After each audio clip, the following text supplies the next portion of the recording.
Hi there, everyone. It's Dr. Kristina from Bosnar Health. And today I am so pleased to have Katie Kimball on with us talking about sunscreen safety and options. Katie, can you tell us a little bit about yourself? Yeah, so I'm a total science geek. When I was a kid, my favorite book was 50 Things Kids Can Do to Save the Earth, and that's kind of continued in my adult life. I'm a teacher by trade. I'm a mother by vocation, and my poor children have actually tried over 100 natural mineral brands of sunscreen in the last 10 years. Like our normal life is here's your two, and you have an A side and a B side, and mom writes down what's on your skin, and we watch what happens.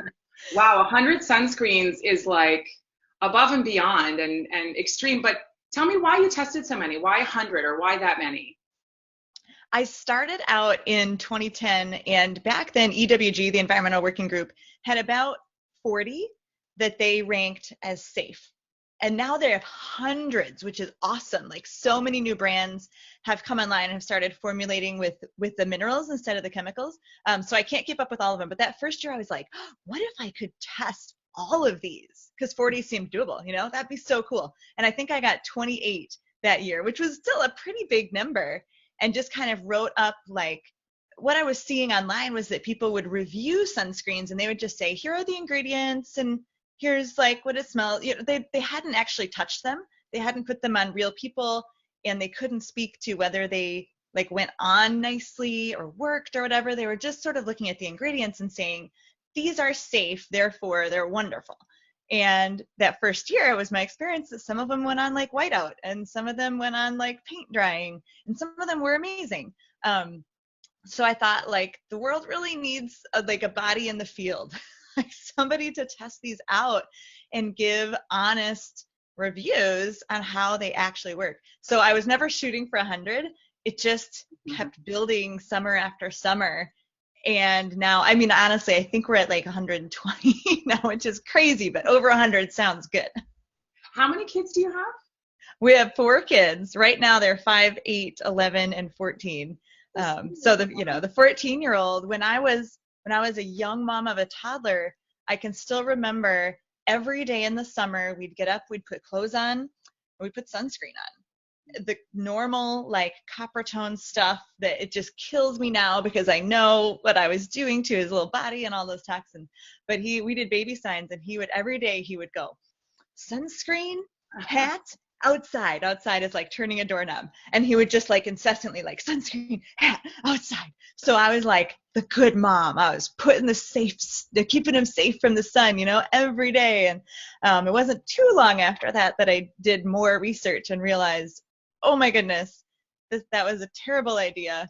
And zinc oxide and titanium dioxide are what I need to be looking for in ingredients. And so our family went through a big shift after those first couple of years of being sort of normal Americans with my first child.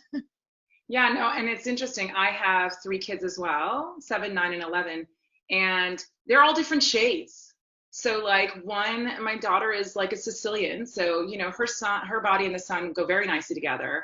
My other one is medium colored, and my middle guy is, so susceptible to sunburn. We're so careful with him. So I even have found over the years that when we apply sunscreen, how much we apply, who we need to be more careful with, is really important. So Mm. maybe you can explain to people, why are they looking for a non-toxic or natural sunscreen? Why are we looking at over, your traditional brands that we've used when we were kids? What is the difference, and what are we looking for? There's so much research on the dangers of these ingredients. So a couple of the ingredients in your average standard sunscreen, like you said, what we used when we were kids, include oxybenzone, octinoxate, avobenzone.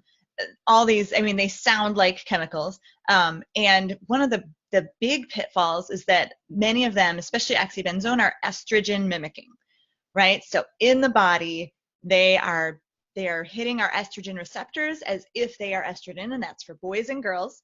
I interviewed Stanford-trained chemist who's a sunscreen formulator once, and he said unequivocally that one like full body application of chemical sunscreen is like a daily hormone replacement therapy when it comes to that dose of estrogen.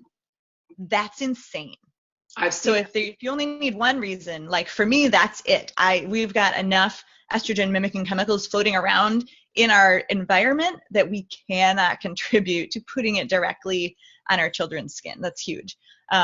Number two is the oxidation factor. So why do we wear sunscreen? It's to obviously prevent the sunburn, but I think we've all got the skin cancer in the back of our mind. So ironically, the way chemical sunscreen works is that chemical reaction, it happens between the sunscreen active ingredient and the sun, and it creates a chemical reaction that does protect your body, your skin, from the rays of the sun. But if you remember high school science, chemical reactions often have byproducts. And some of the byproducts of that chemical reaction are free radicals. Free radicals are oxidized. That's the opposite of what we eat our blueberries and our antioxidants to protect from cancer, right? Free radicals like literally cause cancer. So you're putting something on your skin that within about 2 hours in the sun is degraded, creating free radicals bouncing around under your skin. I mean, when you look at the statistics, the rates of skin cancer have only gone up as the rate of sunscreen use has gone up. Correlation's not causation, but we're not, it's not working right now. What we're doing with chemical sunscreen is not working. So not only are those free radicals potentially cancer causing, but also the sunscreen is pretty much ineffective after 2 hours. Yeah, because it's degraded through that chemical reaction. That's why you have to reapply. So I tell people, like, if you apply once chemical sunscreen, you are signing up to apply every 2 hours, or you're probably causing a worse problem than if you were completely irresponsible and didn't apply sunscreen at all. So let me just recap. So there are xenoestrogens. My kids actually know what that term means as well. That means you're ingesting or you're getting in excess hormones that you shouldn't be getting.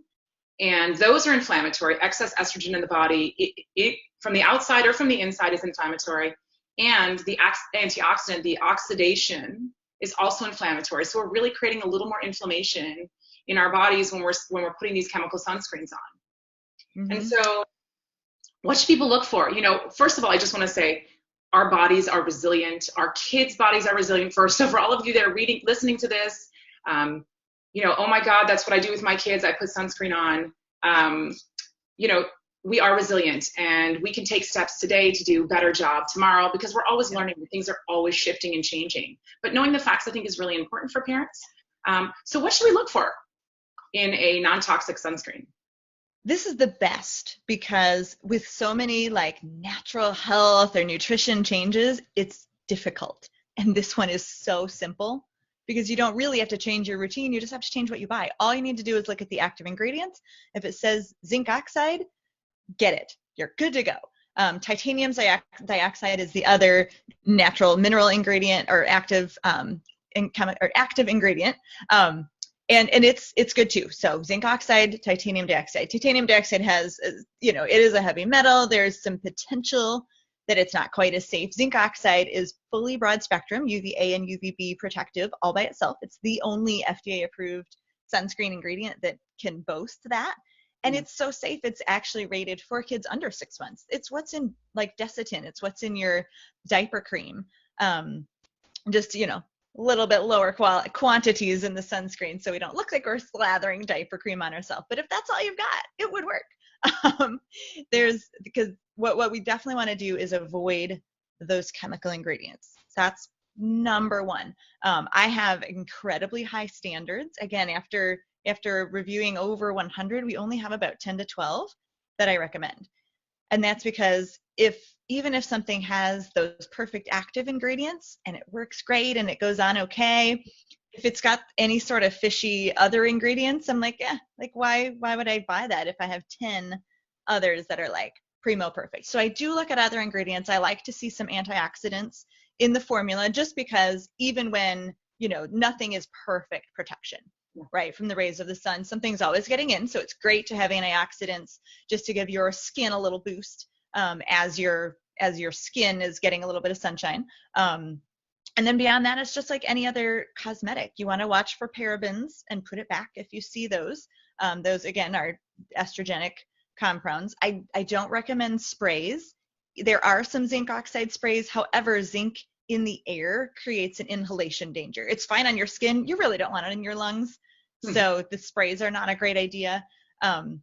And there's all sorts of labeling on sunscreen that could feel complicated. Like the FDA finally in 2013 said they can't say sunblock because nothing actually blocks it. You can't say waterproof because nothing's actually waterproof. So, you can kind of ignore all that and cut through the language and just look for a broad spectrum, look for zinc oxide only. And that's great. A lot of people want to know about SPF. That's a big deal. They say, well, Katie, I see SPF 70, in my copper tone, and your stuff is mostly 30, maybe 50. Like, I don't feel protected, right? But what's important to understand is that the difference in protection between a 30 and a 50 is about 97% of rays protected from at 30 and 98 at 50.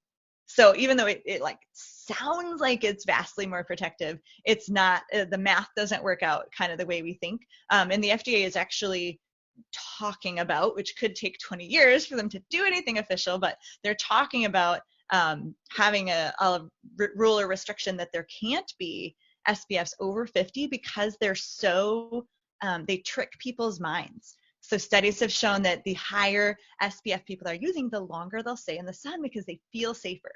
SPF 100 is just a joke. Like, that is just underhanded marketing in my opinion, because again, 100 people feel like, oh, I'm invincible now, but again, it's just a teeny tiny bit potentially more protective than 50, and it's causing more problems than not because of that sense of invincibility, which is completely false.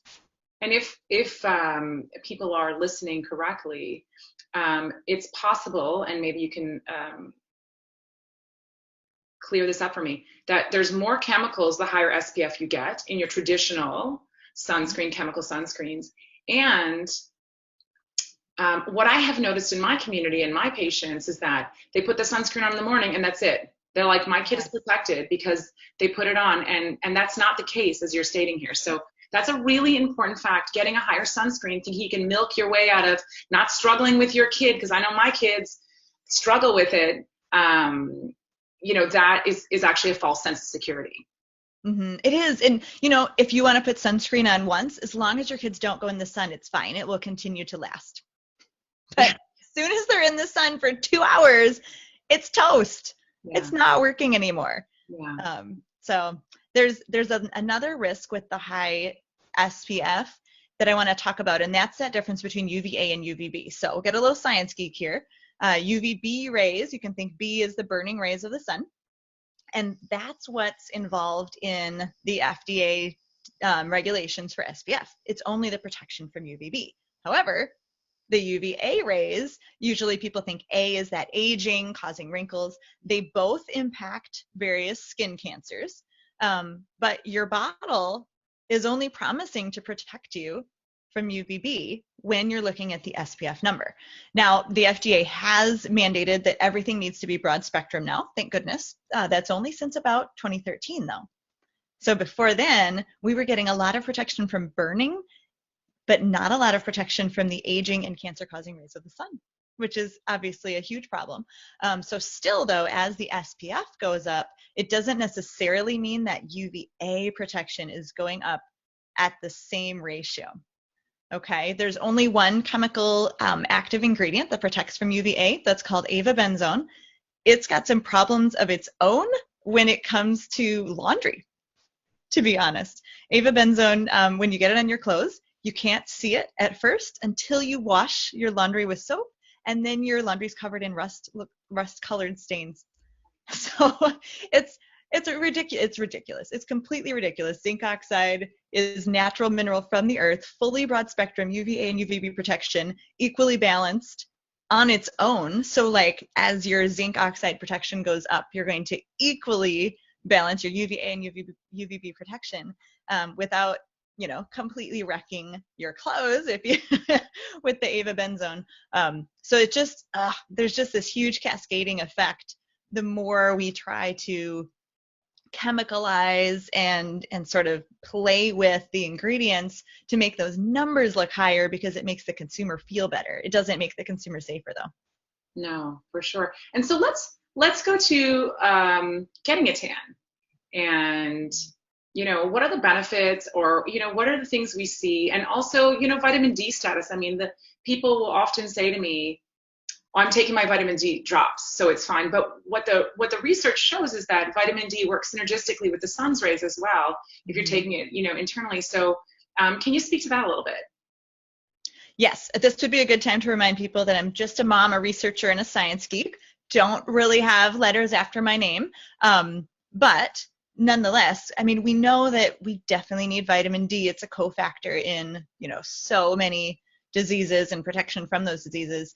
We also know that we don't know what we don't know. So as much as, any time that we isolate something and take it as a supplement, it's possible that we're missing something else that nature would have served up with, that vitamin or that hormone, which vitamin D is technically a hormone.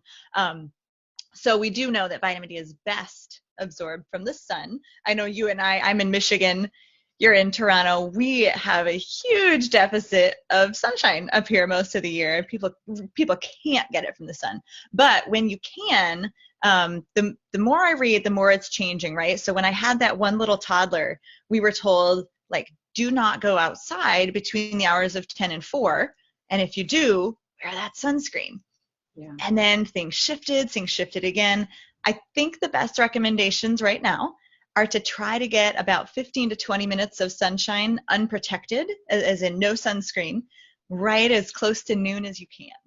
Yeah. Because actually the more, the stronger that the sun's rays are, the better the vitamin D. So I know, like, my family, we used to say, oh, great, like, it's after 4. Now we won't reapply sunscreen. Now the boys will, they're taking their swim shirts off. And we would always say, great, we're getting some vitamin D now. Yeah.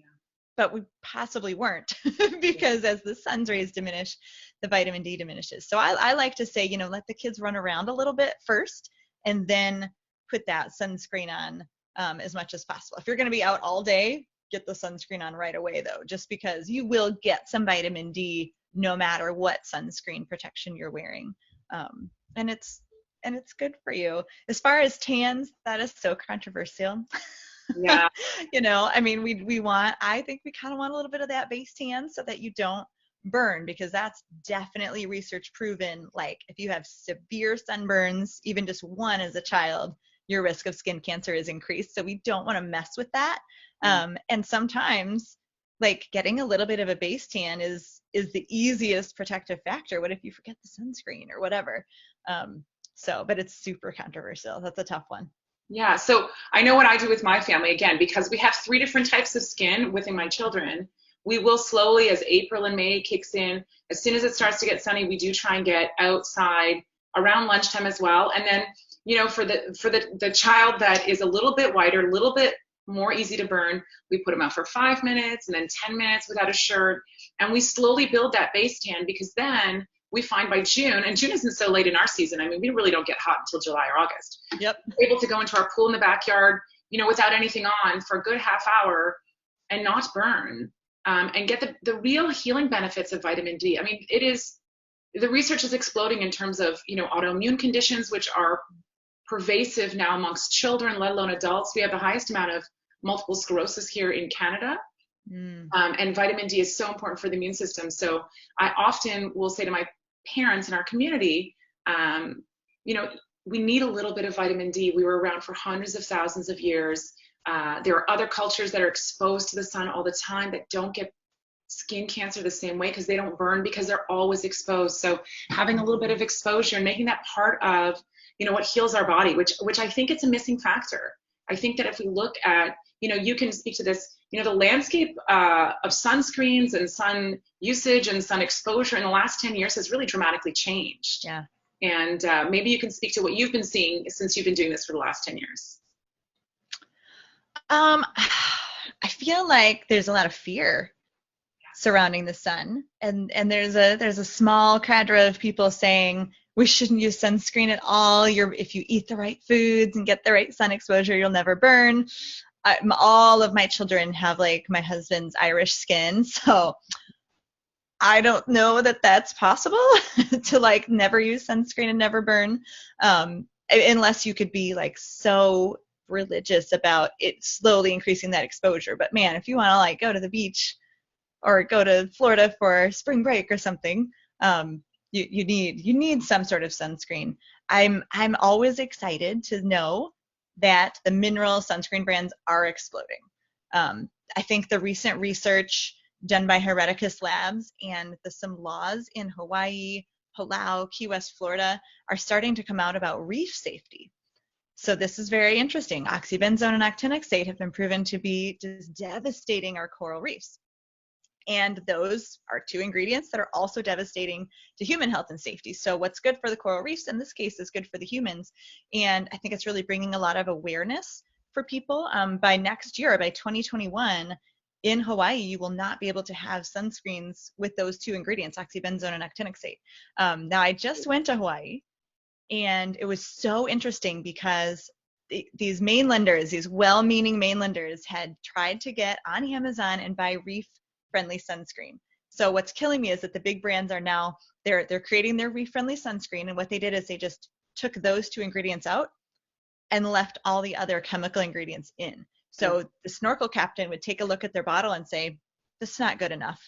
He said, I'm sorry, I know it says reef friendly, but I am he's a champion of the marine wildlife and the coral reefs, and he knows that we're not quite there yet. We need to get rid of all the chemicals, not just the two that have been pinpointed so far. So it's good and it's bad.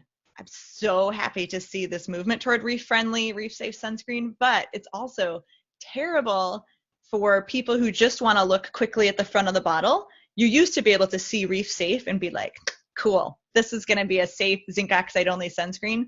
Now it's totally greenwashed because of the big brands trying to fit the law. Yeah. So when you see reef-friendly, there's a good chance that it's not safe. You still got to flip over the bottle and look for zinc oxide. So that, there's always pros and cons, but we're moving in the right direction as far as getting more in the mainstream with the zinc oxide. I think I see a lot more people wearing the sun shirts. Yes. Which is great. That, you need less product when you wear the sun shirts. It takes less time to apply the sunscreen. I mean, we've been doing the reef safe and the zinc oxide probably since my first was born, so he's almost 12. And I would say that the initial ones that we used were really like your lifeguard white paste, and they would stay white all day, and we thought that was great. I know there's a lot of new ones that have come out, and that's what's great about you having tested them all, because you have small children, as a lot of my viewers are in my community, and children don't like to put sunscreen on that's sticky and icky and moves and gets in their eyes. So we do the sun shirts as well. I think it's a great tactic, a hat and a sun shirt. I find for face, sticks are really good because sticks don't drip into the face.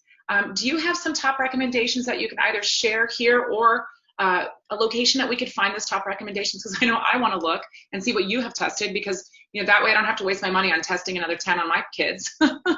Exactly. That's what I want to do for families, for sure.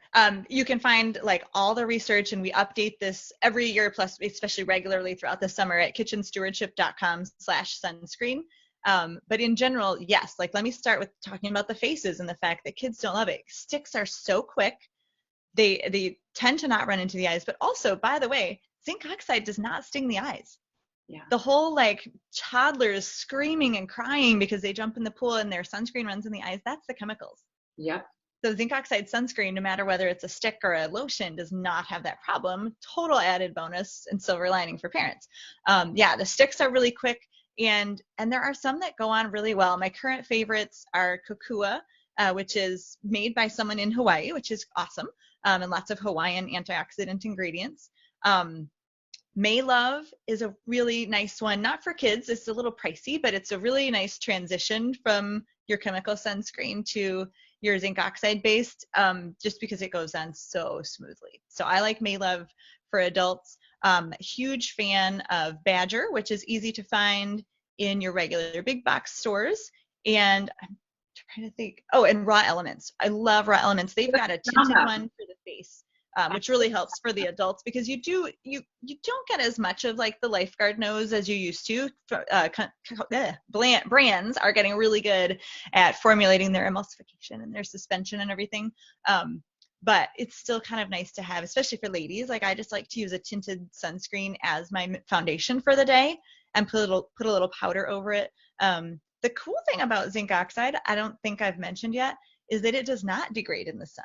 It is not a chemical reaction, it's a mineral, and it's more of a scattering and reflecting, and there's no byproducts of a chemical reaction, which also means it still works like the next day. Not that I would recommend like applying on a Sunday and expecting to be protected on a Monday, but we've literally, like, you can literally still see it on your skin, and we do weird tests where it'll be like, okay, I'm going to put some on my leg on Sunday, and I'll like wash my right leg on in the night, but not my left leg, and then don't put anything on the next day, and like you can literally see it still there, still effective. So you don't have to reapply as much because it's not degrading in the sun, and that's good for frugal families on a budget too, because technically you're supposed to use like 2 ounces of sunscreen per person, which would be like, for a family of 6 like mine, it would be like 2 tubes every time we go to the beach. Yeah. When we were just recently away, actually, I found raw elements, and I have to say, coming from a person who's used Badger, who's used a lot of different sticks, raw elements, not only for me, but for my kids, it goes on really smooth. It's not as thick, and you actually can't tell it's on. So it definitely, I just bought their stick. It definitely gets a thumbs up for me from personal use. I loved it. It made me happy. It made my kids they were so happy to let me put it on, which is normally it's a struggle for those of you parents who have kids like mine who are really tenacious and strong-willed. It's helpful when you find the thing that men say, okay, do you want this one or this one? I found that helpful, because then we're just all aboard. And we've got the sun shirts when we don't want to put on the sunscreen. So that's a lot of information. I'm sure a lot of new information for families and people who have been doing the traditional route. And this is maybe a like very, very new information. For some people, maybe they knew, but they really didn't know what to do. So could you just quickly recap, maybe some of the top points, the best kind of sunscreen, what we're looking to have in our sunscreen, what we're looking to avoid, and that? Absolutely. So if you can only remember one thing that you heard today, it's just to look for zinc oxide as the active ingredient. You can, cut through the rest of the clutter and look there. Ideally, the sunscreen should have a drug facts box, just because that means it's been FDA tested.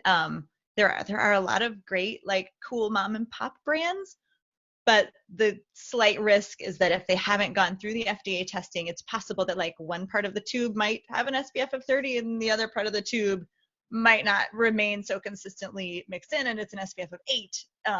So in this case, I kind of do want it to have gone through some of the testing. Zinc oxide's the best. Titanium dioxide's okay too. You want to look for some sort of antioxidant if you can. So things like green tea and buckthorn oil, and anything that sounds kind of plant-based is usually happy in there. No parabens, no synthetic fragrances is the best. If you can pronounce all the ingredients, all the better. But again, just to cut through everything and find out what actually goes on smoothly, like the raw elements, kitchenstewardship.com/sunscreen is a good base of information for you. No, that's incredible. I'm actually going to pop on myself. But it's great to have the resources, and the fact that you guys are always updating it is wonderful. Thank you so much for taking this time to talk to us about safe sunscreens.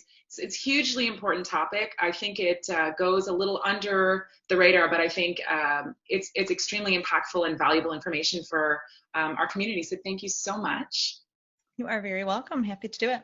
And like she said, if you're looking for more information, kitchenstewardship.com/sunscreens. And you can find all the information there, and a whole host of information that Katie provides parents with on a regular basis. It's definitely a website we take a look at often with our family. So thank you again so much for coming, and we look forward to seeing you again soon. You bet. Sun safety. Thank you.